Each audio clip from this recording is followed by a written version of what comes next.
আসসালামু আলাইকুম রহমতুল্লাহ। আমি আপনাদের সাথে আছি লেন্সের চোখের দুনিয়া। আজকে আপনাদের সাথে একটি স্টোরি শেয়ার করব, যেটা অনেক হৃদয় বিদারক। আপনারা সাথে থাকেন এবং স্টোরিটা শুনুন। দুপুরের রোদ তপ্ত পিচ রাস্তার ওপর ঢেলে দিচ্ছিল আগুনের মতো তাপ। ব্যস্ত শহরের এক ট্রাফিক সিগনালে থেমেছিল গাড়ির লম্বা লাইন। হঠাৎ সেখান থেকে ছুটে মেয়ের কণ্ঠ শোনা গেল, দাদা একটু খাবার দিন, অনেকদিন পেট ভরে কিছু খাইনি। মেয়েটি বলল। তার বয়স হয়তো 8 বা 9, পায়ে জুতা নেই, পরনে একটি সেরা ফ্রক, ত্বক ঝলসানো মলিন চুলের গুফাগুলো তার অসহায়ত্বের কথা বলছিল। মেয়েটির চোখে ছিল একরকম নির্লজ্জ অনুনয়ন, কারণ লজ্জা পেটের খিদার কাছে হেরে গিয়েছিল। গাড়ির ভিতরে বসে থাকা লোকটি তার কালো সানগ্লাস নামিয়ে মেয়েটির দিকে তাকালেন। তিনি অরবিন্দ সেন, শহরের একজন সুপরিচিত ব্যবসায়ী। বাইরে থেকে দেখলে তিনি দানশীল এবং শ্রদ্ধাশীল মানুষ। তার প্রভাবশালী চেহারা, দামি স্যুট এবং আত্মবিশ্বাসী হাসি যে কোনো মানুষকে বিভ্রান্ত করত। মেয়েটির দিকে তাকিয়ে অরবিন্দ মৃদু হাসলেন, কিন্তু সেই হাসির পিছনে ছিল এক অন্ধকারময় অভিসন্ধি। তিনি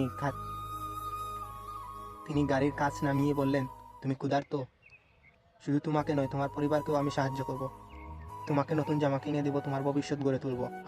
আমার সাথে চলো, তোমার জীবন বদলে যাবে। মেয়েটি এক মুহূর্তের জন্য থমকে গেল। তার ছোট্ট মন এত বড় প্রস্তাব বোঝার মতো নয়। সে ভাবল, এটাই হয়তো তার জীবনের মোড় ঘুরানোর সুযোগ। আপনি আমার পরিবারকে খাওয়াবেন? মেয়েটি কাঁপা গলায় বলল। হ্যাঁ, শুধু খাওয়াবো না, তোমাকে স্কুলে ভর্তি করার প্রস্তাবও দিলেন। সুন্দর করে মানুষ করব। এই প্রতিশ্রুতি শুনে মেয়েটি রাজি হয়ে গেল। তার মা, যিনি এক পাশে দাঁড়িয়ে সব দেখছিলেন, লোকটির কথা শুনে অবাক হলেন। দীর্ঘদিনের দরিদ্র তাকে নিশ্চয় করে দিয়েছিল। তিনি ভাবলেন, হয়তো এটাই তাদের ভাগ্য পরিবর্তনের সুযোগ। অরবিন্দ মেয়েটিকে নিজের বাড়িতে নিয়ে গেলেন। বাড়িটি যেন এক প্রাসাদ, বিশাল ফটক মার্বেলের মাঝে জার বাতি। মেয়েটির মতো গরিবের কাছে এগুলোই ছিল স্বপ্নের মতো। শুরুর কয়েকদিন তাকে খুব যত্ন করা হলো, নতুন জামা দেওয়া হলো। খাবারের পাতে যে পরিমাণ খাবার থাকতো তা দেখে মেয়েটির চোখ ছানা ভরা হয়ে যেত। এই তো সুখের জীবন, সে ভেবে নিল। কিন্তু ধীরে ধীরে অন্ধকার প্রকাশ পেতে শুরু করলো। অরবিন্দ মেয়েটির সঙ্গে বেশি বেশি সময় কাটাতে লাগলেন। কখনো তার মাথায় হাত বুলিয়ে দিতেন, কখনো অযথা তার কাছে গিয়ে দাঁড়াতেন। তার দৃষ্টি দিন দিন আরো ভয়ঙ্কর হয়ে উঠতে লাগলো। একদিন মেয়েটি জিজ্ঞেস করলো, আপনি বলছিলেন আমাকে স্কুলে ভর্তি করবেন, সেটা কবে করবেন? অরবিন্দ মুখ টিপে হেসে বললেন, তোমার পড়াশোনা এখন আমার ইচ্ছার উপর নির্ভর করে। তুমি আমার কথা মতো চললেই হবে। মেয়েটির মন ভেঙে গেল। সে বুঝলো লোকটি আসল উদ্দেশ্য কি।